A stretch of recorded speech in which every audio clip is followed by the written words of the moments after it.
Hello, everyone. So I want to start with an admission.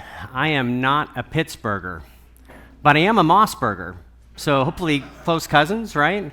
I also want to admit I am a recovering HR practitioner. I know there's at least one in the room. Any other HR folks in here? Okay, a couple. Good to know. So I actually spent the last 2 weeks in Las Vegas. In fact, I flew here last night, got in about 1:30 this morning. Two different workforce technology events, and that's the world that I live in today. So LYTIQS is a workforce intelligence platform. We sit on top of your core HR and ERP systems, pull data out, help you make better decisions about your people and for your people. We might talk about that a little bit at the end, but speaking of the end, I hope we don't have time for Q&A. And the reason that I say that is I want you to ask questions now. If you have something you want to talk about now, let's talk about it, okay? So feel free to interrupt me. So let's see if we can get this thing completely off track before I even get to my first slide. So in Vegas, speaking of slides, the guy that I was just talking to when I was getting on stage was like, you have a lot of slides. I had a guy last week in Vegas, he had 390 slides in a 35-minute presentation. I have like 10% of that, so you guys are good. I swear we're gonna get out of here on time. But one of the people that spoke last week, his name is Ethan, let me make sure I'm getting the name right. Ethan Mollick? Anybody heard that name before? I guess he's at Wharton. Hopefully that's not a bad word here, but he's an AI guy, and he speaks constantly to Anthropic and OpenAI, and he basically said, nobody really knows what's coming, which I found a little disconcerting, but that's from the subject matter expert that speaks with these institutions constantly, so we don't really know what's happening, but here's what I do know. So on the way to the airport, I actually got an Uber, and the Uber was a Tesla, okay? So I got in the Tesla, and I sit down, and I'm like, man, this is nice. Like, I could tell it was, like, new. So I asked the guy, I'm like, is this a brand new one? He's like, yeah, it's a 2026. And I was like, does it have, like, self-driving? And he's like, yes. So he literally hit the button. This is a 45-minute trip to the airport. He never touched the steering wheel. And I didn't realize Teslas could do this now. And I'm like, I thought you had to, like, touch the steering wheel every once in a while. He's like, nope. He just sat and talked to me the whole time.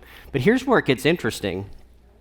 He's like, pretty soon, Tesla's going to have a fleet of taxis. Many of you probably know that. I wasn't aware of it. And he's like, at some point, I will be able to use this Tesla to go do Ubering for me, and I'm going to sit at home on the couch, okay? And I was like, wow, that's crazy. And he's like, yeah, I'm going to buy 3 more of them. So I'll have 4 of them. And I'm like, well, how much do you think you're going to make a year per Tesla? And he's like, probably about $35,000, $30,000.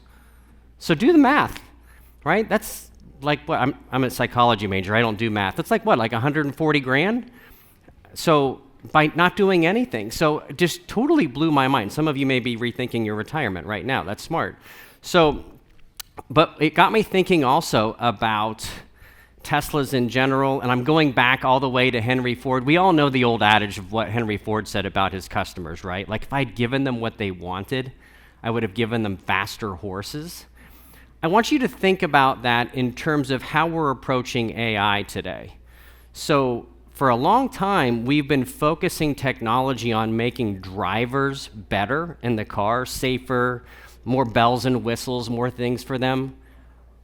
We should have been focusing on just making them self-driving to begin with. It's not about the driver anymore. We need to apply AI the same way. You with me?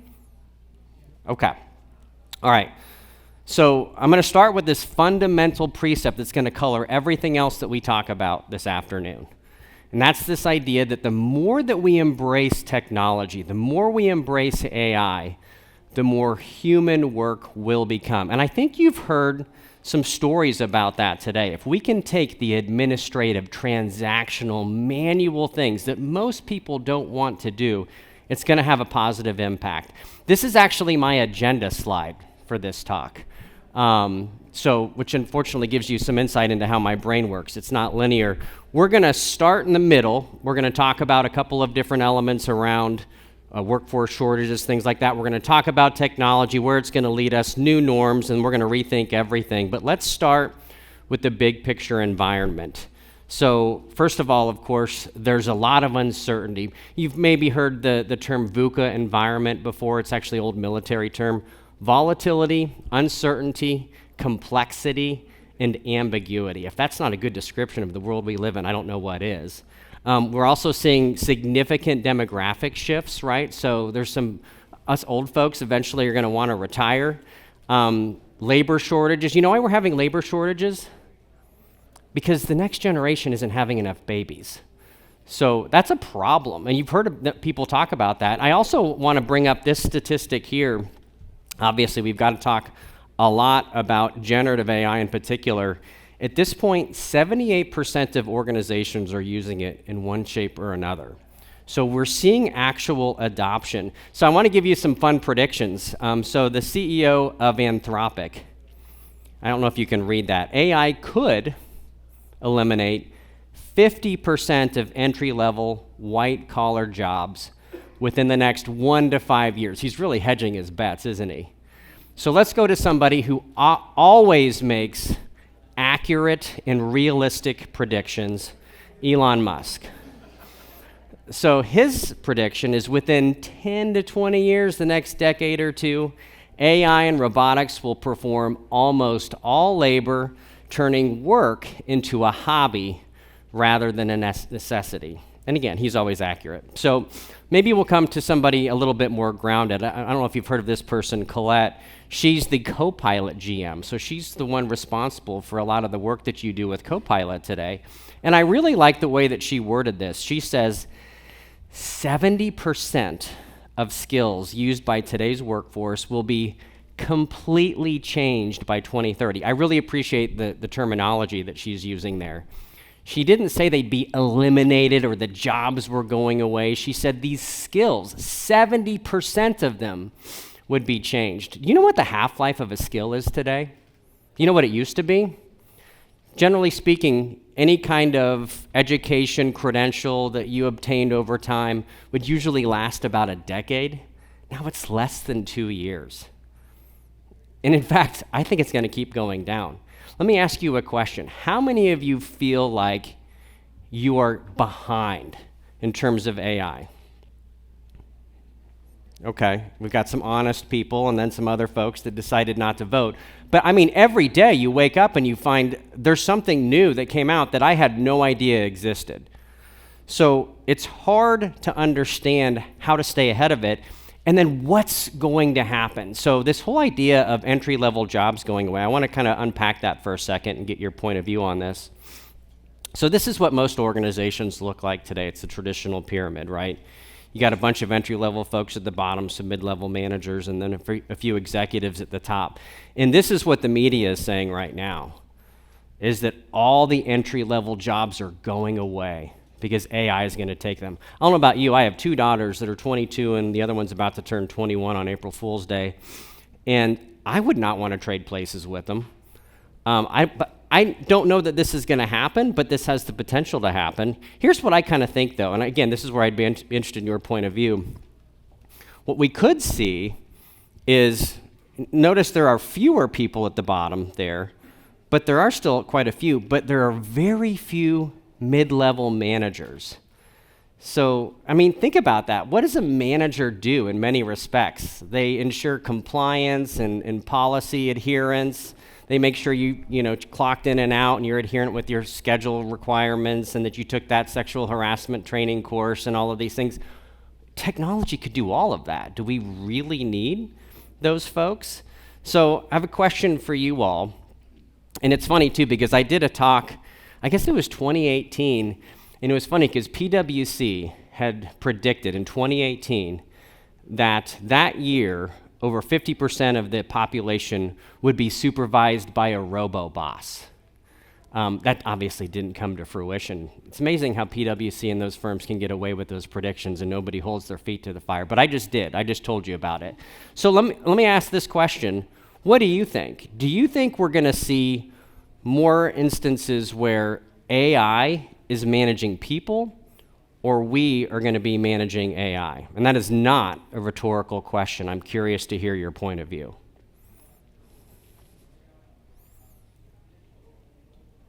Please. I think it'll be first us managing AI, and then could evolve into doing whatever AI says. Okay, so his perspective is it'll start with us managing AI.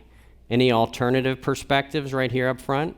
AI is managing more AIs. Okay, so I didn't ask that question, but that's good. So the suggestion is we might actually see AI managing more AIs right here. I think AI will become more autonomous and sentient, but I don't see it going as far as like the Matrix, right? It's not like that, doom and gloom. Okay, so it may not go as sentient as the Matrix. I've got another one in the back here. Go ahead.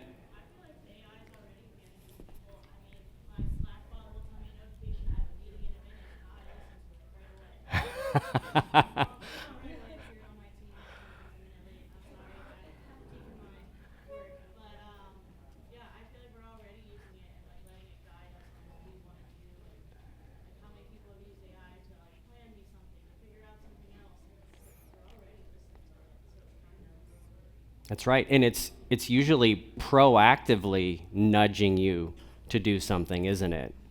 Now, I don't know if you would describe that as manager or managing you, or just maybe even kind of a coach or a nudge. You got a comment here too? I think there'll be a lot of commingling. Mark Zuckerberg just, I think yesterday or the day before, said he's building an AI to help him be a better CEO. So it's kind of that, human and agent together. But then I think there'll be lots of agents under. Okay, so if you couldn't hear, apparently Mark Zuckerberg is building an agent to help him be a better CEO. Good luck with that. But yeah, I mean, I think we have the potential to see this used as a coach as well, which actually we're going to talk about. Any other points of view that people didn't get an opportunity to share? So I love Deloitte. They have every year a human capital trends report. This is their latest and greatest, and so I always steal shamelessly from them. And you can see, again, I don't know how well you can read that, but I'll just quickly go from the bottom up in terms of the potential ways that humans and machines might interact. At the very bottom, AI is just out there as an autonomous agent doing work.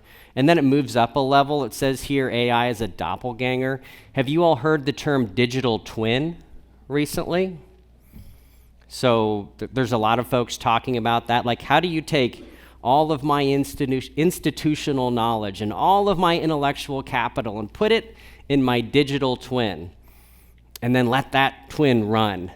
Again, AI could be a direct report. It could be a bit of an assistant, like the example in the back of, hey, remind me when I'm doing something stupid.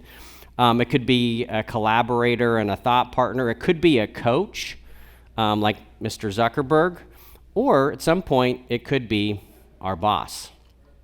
So the reality is you're seeing this generative AI used all over the place in a variety of ways. I think one of the first ways was content creation. I hope none of you today are creating something from scratch. Hopefully you're starting with going to ChatGPT or whatever tool that you like to say, okay, I need to create something and I'm going to start there. You're also seeing it with these digital assistants. And again, Bill provided an example of what bad looks like with the Hilton example, unfortunately. This is where things get interesting in the world that I live in. And so, Maria, interested in your point of view here, because we were talking earlier about the world of HR, but I work with a lot of CHROs. And so a lot of technology companies are coming out with these chatbots for the workforce. And so basically they're saying to the workforce, just pull out your phone, you've got any kind of question about HR or your career, then you need to use it. And so IBM actually rolled this out. I saw the CHRO of IBM speak at an event last year. She was telling us about Ask HR is IBM's chat tool. And what's interesting is they had, within the HR department at IBM, a really good net promoter score. I think it was like 30. And they rolled out this chatbot and said, everybody has to go to the chatbot. Do not call HR anymore. Go start with the chatbot. and their net promoter score dropped to like -20. But over time, it got better and better, and people got used to using it, and their net promoter score today is +73. And I'm telling you, the next generation wants to be able to pull out their phone and ask a question and not have to go to a human being for those administrative questions. Do I get Martin Luther King Jr. off this year? What's my PTO balance? How do I submit a request? They don't need to talk to a human about that. But what's interesting is when I talk to CHROs about this, they're like, I don't like this. HR is supposed to be human, and we're supposed to be high touch, and I'm just telling people to pull out their phones, and I don't like it. And what I have to convince them of is, listen, all of those administrative things, why would you need a human to do that? Give that up so that when that person calls you to say, my mother-in-law just died, I don't know what to do. I need to get my shifts covered. Do we have a bereavement policy? That's when you need to have a human being talking to somebody, not when they're asking about what their PTO balance is. You with me? Right? Okay. And then, of course, agentic AI, we've talked a lot about already. We'll continue to explore over the next day or so. But it's pretty remarkable what agentic AI is capable of handling with little to no oversight. We won't belabor that too much. But I want to get you all thinking differently today. Again, back to the analogy of not creating faster horses and really rethinking when, where, how, who, why human beings work. So I'm going to go backwards a little bit. Prior to the pandemic, 6% of the population worked from home. Now, in the midst of the pandemic, when you look at all industries and all professions, it got up to 35%. Anybody know what it is today? Just yell it out. 20? Other guesses? 86. Not quite yet. So today, the work from home percentage is 27%. I mean, it went from down here, 6% up, and it really hasn't dropped, okay? So for those executives out there with the return to work policies, that ship has sailed, okay? How many of you in this room, I want to see a show of hands, remember when you had to drive into the office every single day? And how many of you are still willing to do that? Keep your hand raised. I think there's like 3 people. It's hard to see with this. I mean, again, I just think that ship has sailed. So we understand. Now, again, that doesn't mean we're going to be working from home, 4 days a week. But I do think you're going to see this idea of giving people more flexibility becoming more prominent. And it's not just where you work. It's also when. And that's an important consideration too. So for those organizations here today, I'm curious to know, how many of you have said to your workforce, I don't care when you work, I just need to make sure that the work gets done? Does anybody have like an actual official policy where your organization allows that? What do you have, Eddie, right? What's your policy on that? It's essentially, we're all adults, we trust you to get your work done, you need to perform to that, and whether you work more hours or less hours. We have the whole unlimited vacation thing, which I know is controversial, but that's kind of the way we approach it, is we treat people as adults, you provide value, you understand what your goals are, you hit them. We're all adults, and so as long as you're hitting your goals, who cares how many hours it takes, when you work? Okay. Others?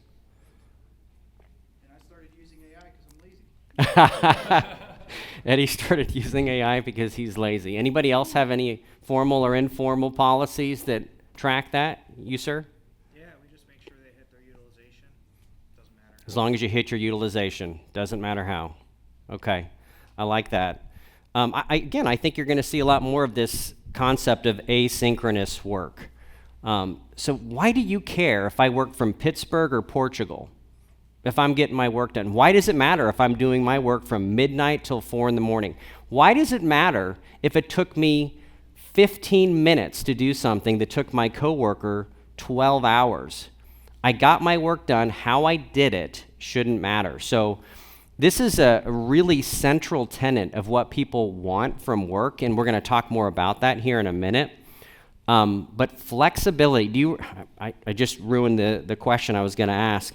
If you recall earlier, was it Cynthia from the NFL when she was talking about Jackson, Smith, and Jigba? Do you remember what she said about the one quality that she really liked about him? It was flexibility, right? It was his ability to do a variety of things. People want autonomy. Again, as long as we've got clearly defined deliverables, which frankly is a little bit harder in knowledge work than in other industries. If I'm making a certain number of widgets, then it's a little bit easier to understand.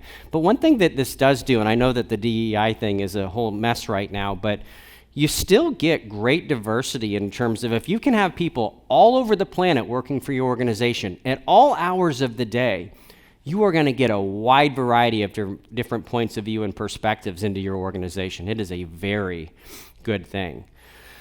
So, again, coming back from 2 weeks in Vegas where I got all of these ideas, I went up to Kaylia this morning and I said, I want to change my entire deck. And she was like, no. But this is one that I think actually has the potential to be updated.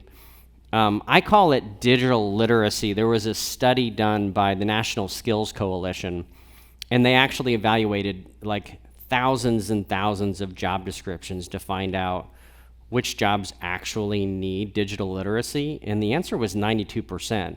And again, it's crazy. Like I made these slides like a month ago, and they're already like obsolete. So this week, when I was in Vegas, the Department of Labor announced a new AI initiative to educate America. Let me make sure that I'm getting this right. I have to say it with a straight face, too. The Department of Labor, Make America AI Ready. Came out yesterday, okay? So now all Americans have access to this quick training tool so that you have AI literacy. My point is, all jobs now have some requirement of interacting with technology. So again, I think this Deloitte report was from 2024, and there was a section in it called the end of jobs. And they weren't talking about we're all going to lose our jobs to AI. What they were talking about was that does it still make sense to use these old school traditional ways of bringing people into the organization to say, Eddie, I'm hiring you for this job, when that job's going to change like next week. So I really ought to bring you into the organization understanding what your transferable skills are that will allow you to be successful in a wide variety of jobs over time. So let's just apply this for a second with one of the most prolific jobs on the planet, a retail worker, okay? And I'm going to go back, so I don't want you to see all of the animation yet. So these are like, what do I have, like 8 different elements here of what a retail worker actually does, right? So they do some kind of inventory management, some security, scheduling, merchandising. Sometimes they ring you up. I don't know about you all, the first time I went into, I think it was a Walmart, and it had that self-service station, right? To actually ring yourself up. And I was like, I'm not doing that. And now I go in there, I'm like, actually, I prefer that. I don't even want to go through the line. So you've got cleaning and maintenance, problem solving, customer service. Here's the point I want to make. I think at least half of these can be absolutely automated by technology. In fact, I think the cleaning and maintenance one could too. So again, I was in Vegas this week, and I left my hotel room, and when I opened the door, I almost hit a robot that was going down the hallway, cleaning the hall. So think about at the task level in your organization. If you broke each job down into tasks, what's the AI exposure rate for every role in your organization? Let me ask you a very specific question. How many of you have calculated the AI exposure rate of any job in your organization? Raise your hand. I don't see any hands, okay? That's something we have to start thinking about for this reason. So, moving on. Let's also talk about who's doing the work.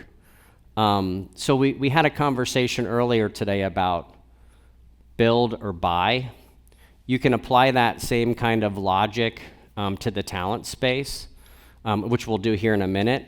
But one of the other elements is to borrow.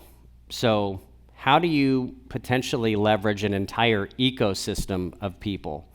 Right now, in the US, about 30% of the workforce doesn't actually work for the organization that they do work for, which is a pretty big number. It's probably larger than you anticipated. These are independent contractors. These are in healthcare. These are contingent and agency staff. These are people just with side hustles, right? Which we'll talk about here momentarily as well. So recognizing that this is likely going to actually continue, if not increase over time, that we're going to see more and more folks that explore what I call portfolio careers. I don't know if you're familiar with that terminology. You've probably heard of the term the gig economy. But again, almost 10% of the US workforce is in this kind of a role. The other thing I want to point out that's really interesting that maybe you haven't heard of is this idea of self-sovereign mobility when it comes to data related to you as a worker. So think about it. When you got a job, generally speaking, there's some kind of validation of your background and your skills. So maybe you are in a job where it required us validating that you actually have that degree or that licensure or that credential. So Velocity is an organization that's using blockchain. Yes, blockchain still does have some use. So they're saying, okay, like you can validate that I went to the University of Kansas and I got a bachelor's degree in psychology.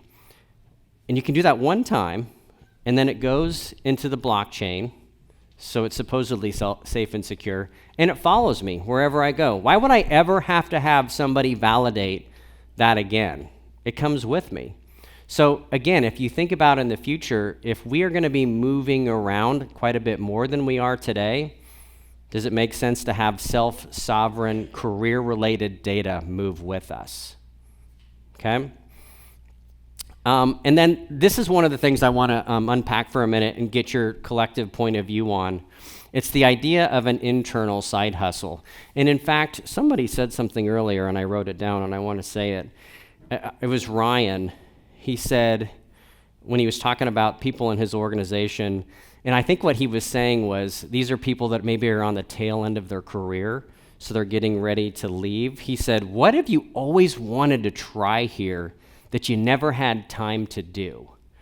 So first of all, something to keep in mind is that most organizations have people that have side hustles all over the place, outside of their organizations. My recommendation is, what if you actually made side hustles available inside of your organization? And of course, you hear like the Googles of the world and the 3Ms that have done this for years when they've said, okay, everybody gets Friday to do whatever they want.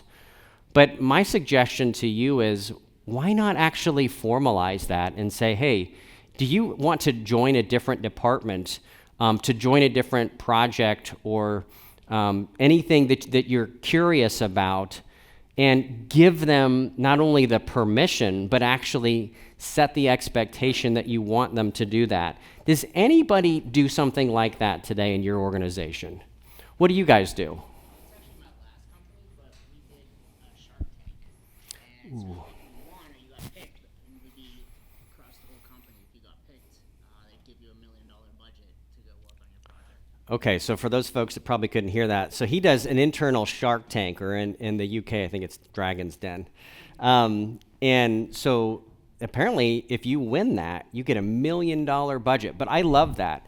So to be able to programmatically create things inside the organization that's saying to your employees, I want your creativity and innovation. I want you to explore things outside of your daily routine, and I'm going to reward you for doing that is perfect. Did you have one as well? Mine just happened because of people leaving the organization. So even though I was hired as a Salesforce admin, I'm really a developer by heart. So anything that moves, I was allowed to touch. It was just the fact that who can do this, and I was able to branch out to all the other platforms in the organization, put out fires, and really be creative and really use all of my capabilities and experience. Yeah, that's great. That's great. So those organizations that recognize that you, again, have transferable skills that will allow you to be successful in a wide variety of areas and roles is important. Anybody else doing anything programmatically today that would kind of fit into this concept of an internal side hustle? Let me ask it another way. How many of you, if given the opportunity, would explore an internal side hustle? Raise your hands. Okay, so about half the room, if not a little bit more than that. So again, you know, if we think about, remember the half-life of skills going from 10 years to 2, it's probably good for us to proactively start thinking about how we might expand our skills and abilities, because we're probably going to need them, so to get out of our regular routine in departments. All right, let's talk for a minute about management. So we talked earlier about if you broke management down into the most essential elements, again, it's a lot about compliance and control and constraint. But if you look at, you know, these 5 characteristics of what a manager generally does, they've got some operational oversight, compliance and safety, resource management, some decision-making, coaching, and performance. And again, if I use that same kind of approach as I did with the real retail worker and say everything in orange we could probably outsource to technology, what happens? You can see over half of the quote-unquote work of a manager is now done by technology. And in fact, folks on the stage today, we're talking about technology augmenting the decision-making process as well. And in fact, you could probably put coaching in there too, as we just discussed in the back of the room when you mentioned, hey, I've got some nudges from technology suggesting that I do certain things. So the reality is you could have these last 2 somewhat orange as well. Bottom line is, I see the role of quote-unquote management changing dramatically in the next few years. And whether or not AI manages us or we manage AI, this role is unquestionably going to change. So another big picture question for you. So what do you all want from work? Listen, the reason that I'm so passionate about this is that we spend the majority of our lives, in addition to sleeping, working, right? And so I wanted to unpack this idea of what do people want from work. So I actually had a chance to live in the UK for a few years. I lived in London for 2 years and then Edinburgh for a year. And so I decided to go back to school while I was there, and I went to the University of Sussex. I have no idea if that's a good school or not, but it sounds good. And they had a postgraduate certificate program on the psychology of kindness and well-being at work. And it was awesome. I loved it. And it reminded me of Martin Seligman. If you don't know who he is one of the founders of positive psychology. And he created this concept called PERMA. So I'll walk through it with you. The P is positive emotion. So first of all, most of us want to enjoy our time at work. We want to enjoy the time that we spend in that environment. The E is engagement.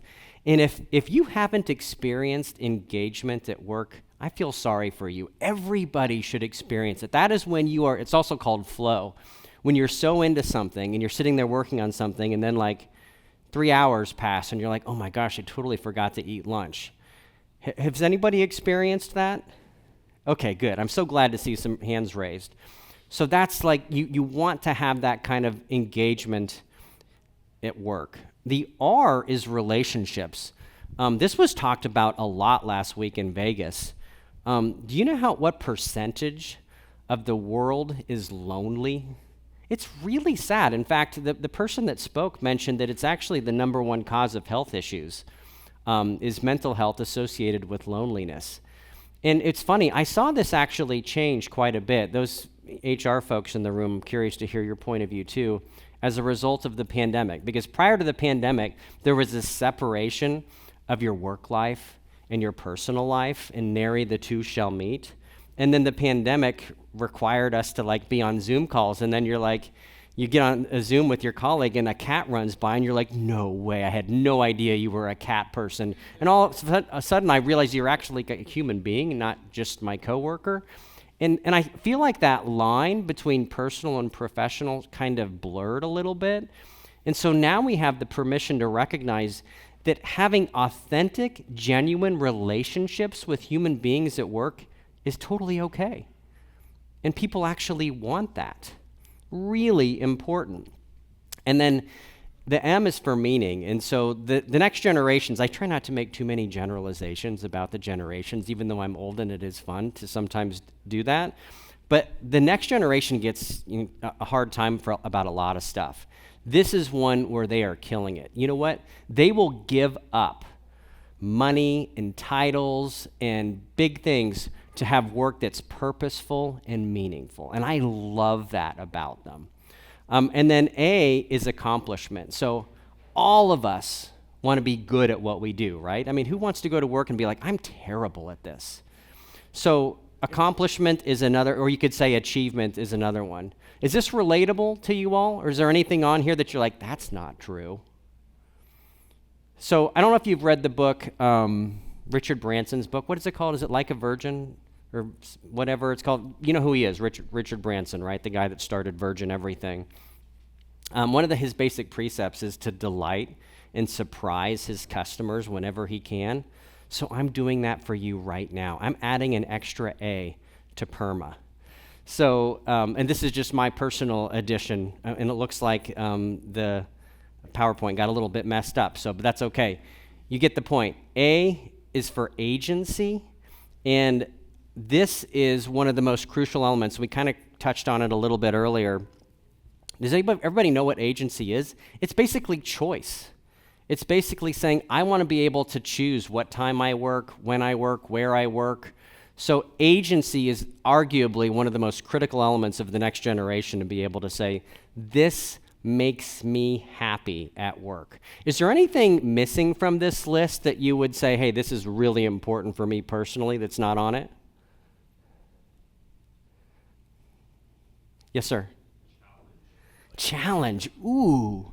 Say more about that. Yeah, I actually thought of it as positive, because I think sometimes it actually is a negative experience, or it can be, but seeing it as an opportunity for growth, I need that. Sorry. If you couldn't hear what I said, being challenged, which sometimes can be a negative, in the moment can feel like a difficult thing, right?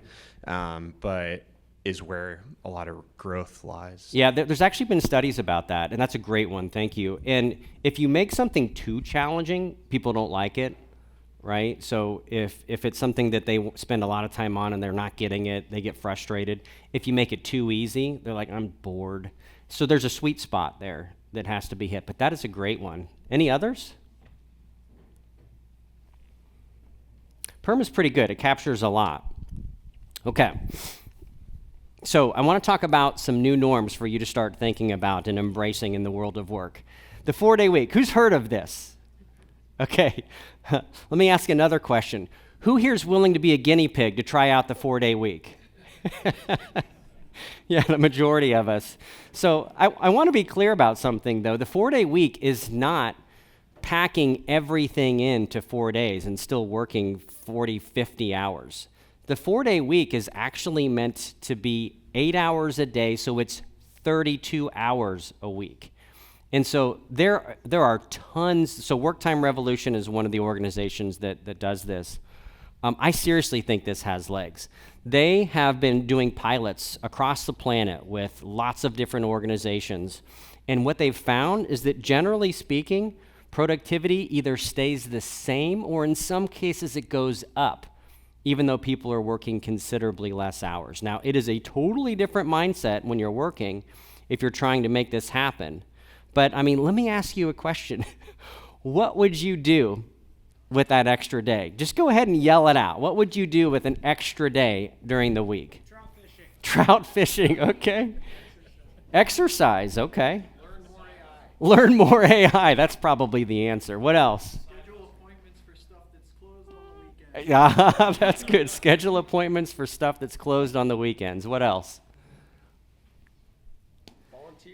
Volunteer. Ooh, that's a good one.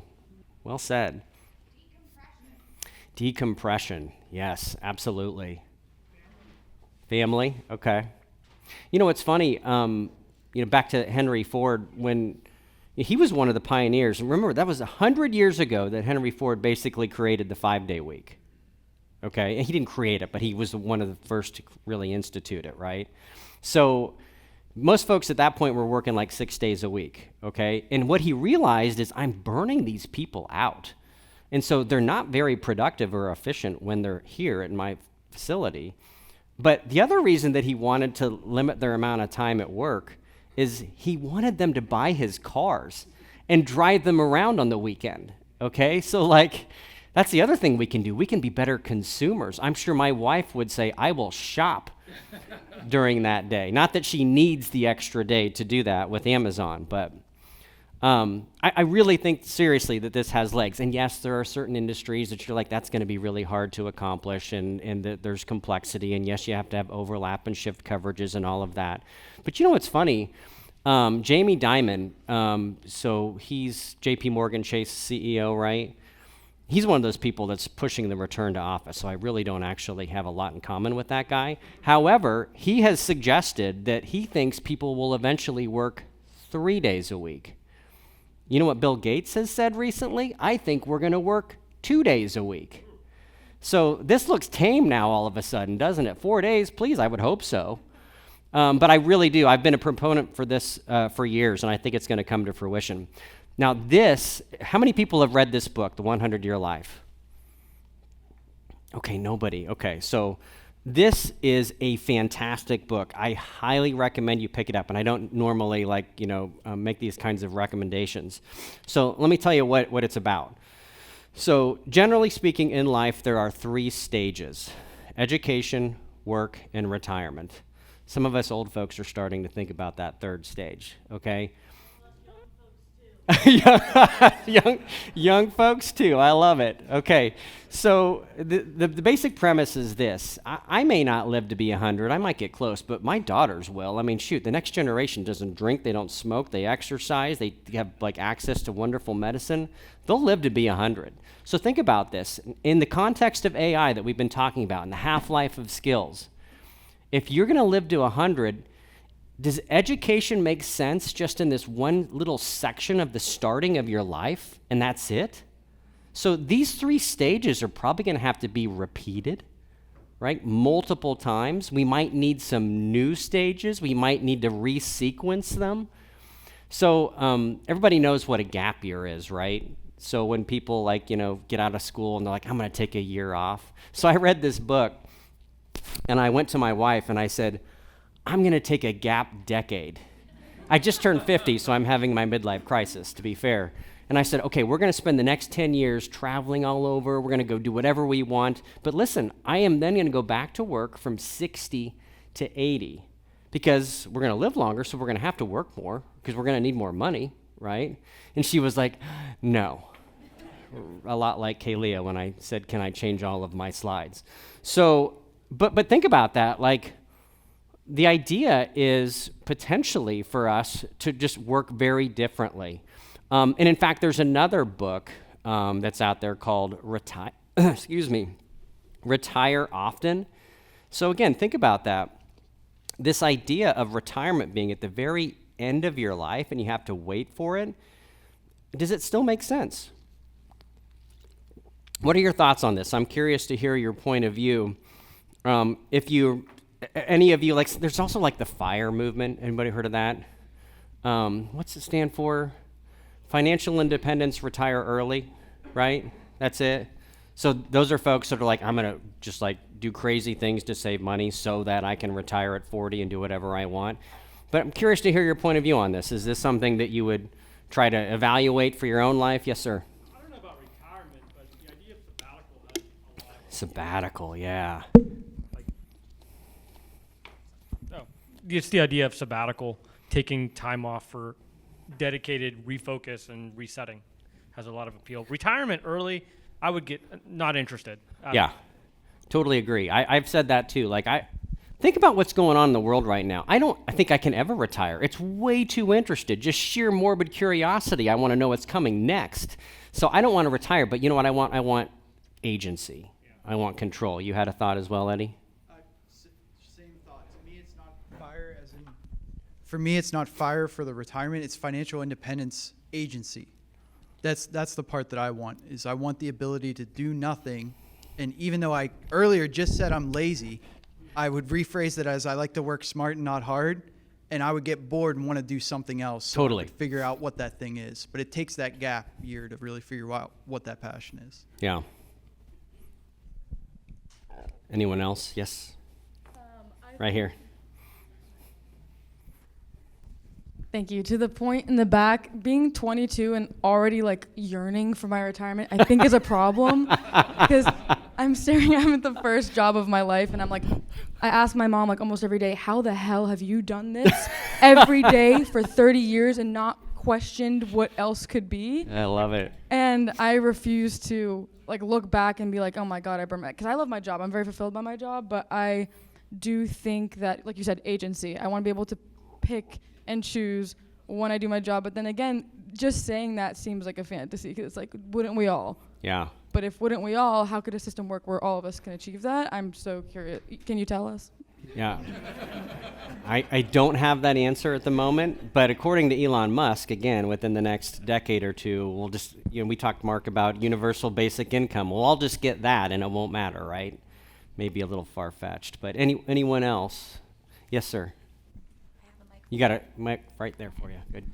So, first I'll start with I'm 64. Okay. So, in my lifetime, whether I've decided to or not, I've had the opportunity to take like anywhere from a year to 2 years off, and each time I've had the time to reflect and to sort out. So I've changed my career at different times. Now I'm back, and today I'm here for that very reason. Come back and learn about AI. I love that. So an example of how to do it, apparently. And I love that you mentioned that you changed careers multiple times. Like, I did the same thing. I was an HR guy. I literally went to the CEO of our company and I said, I'm bored. You guys, we were selling professional services. I'm like, I want to go try business development. And he was like, what are you talking about? And he patted me on the head and he scooted me back to my office. And like a week later, I was like, wait a minute. So I went back to him, like, let me rephrase that. I'm going to go try business development. I could do it here or I could do it somewhere else. And he just didn't see it. We pigeonhole people and we say, you are this, and therefore that's all I expect from you. We have to stop doing that. So again, remember the talent shortage we talked about earlier? So we've got to be able to leverage the people that we have today and let them move around in the organization in ways that you may have never dreamed for that individual. You changed careers multiple times, right? You can do it. So we've got about 10 minutes left. I want to talk about a few more things. And again, the goal was not to save time for Q&A. So how do we incorporate the timely and the timeless? Timely is AI. Timeless are things like this, skills that don't go away. Do not call them soft skills. These are hard skills, folks. You know why they're hard? Because they're hard to find and they're hard to teach, okay? So things like communication. So Kalia mentioned I've got the Hope at Work podcast. The last person I had on it was Mimi Nicklin. She's the world's foremost authority on empathy. Really good one. I highly recommend you check it out.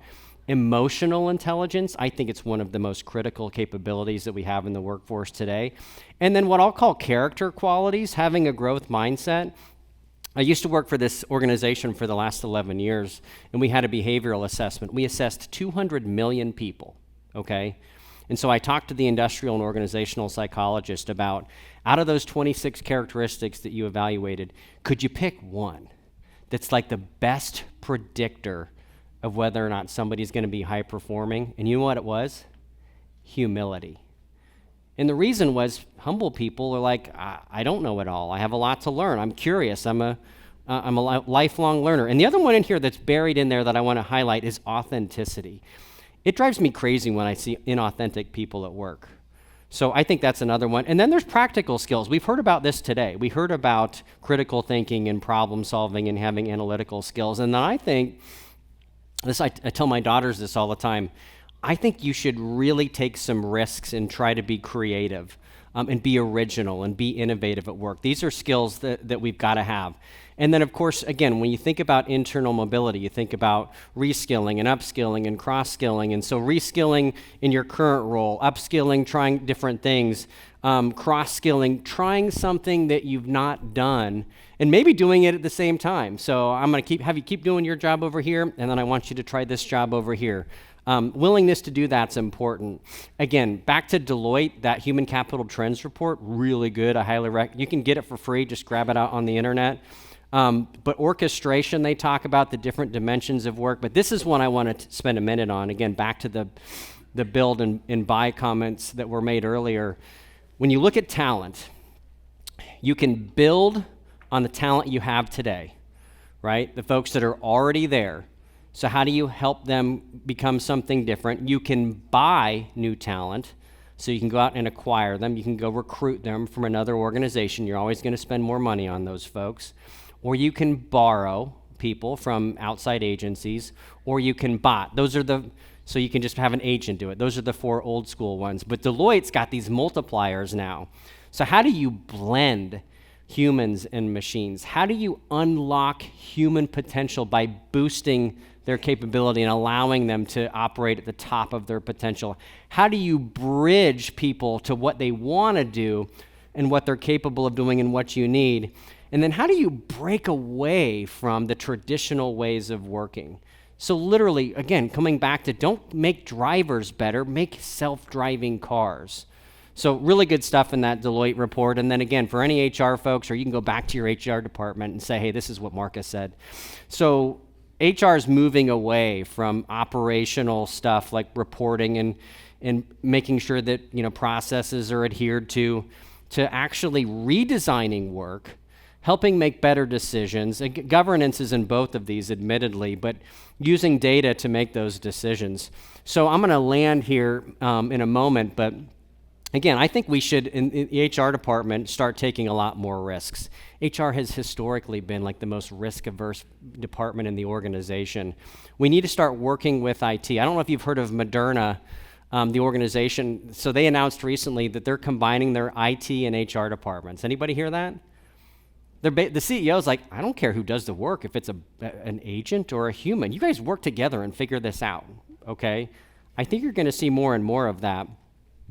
So HR folks need to start doing pilots. Let's try some of these new tools. It was funny, I heard a couple of different instances of perspective. Like some folks are like, hey, don't go too nuts on this stuff because nobody really knows what they're doing. And then I heard other folks say, yeah, but at least start something.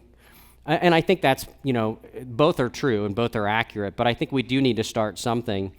And then you've got to use data as the pretext for all of this. And so that's where I'll, again, land here momentarily on this idea of, how do you do workforce planning? And it's not 101 anymore. It's actually technology-oriented of how do you do this modeling and scenario planning and forecasting and link to business impact, which we don't have time to discuss. But the best way to predict the future is to create it. Let's create it together. How many of you watch a movie, and at the end of the credits, there's another part of the movie, like a little video that you didn't expect? I'm going to do that for you now. So you thought we were done, and we're not. So I'm going to do one last thing, because hope is like my thing, okay? So I mentioned I went to the University of Kansas way back in the day, and my favorite class was the psychology of hope. Turns out Rick Snyder was the professor, and he was like the godfather. I didn't even know it. And what I realized coming out of that class, everybody knows of Maslow's hierarchy of needs, right? Hope is at the base, before food and air and water. So I guess this is Mossberger's hierarchy of needs for you, okay? It is that important. And so I want to give you a couple elements of what is it, first of all. It's the active belief in a better future in the world of work. And it has 5 different elements. You got to give your people something to look forward to. They need that anticipation. They need to be aligned with the work that they're doing. We should be helping people make sure that whatever their superpower is, they're using it in the work that they're doing. They need to be able to have the tools and the resources given to them so that they're capable of it. We talked about achievement earlier and how important that is in PERMA and being good at what they do. But agency is truly at the center of all of that.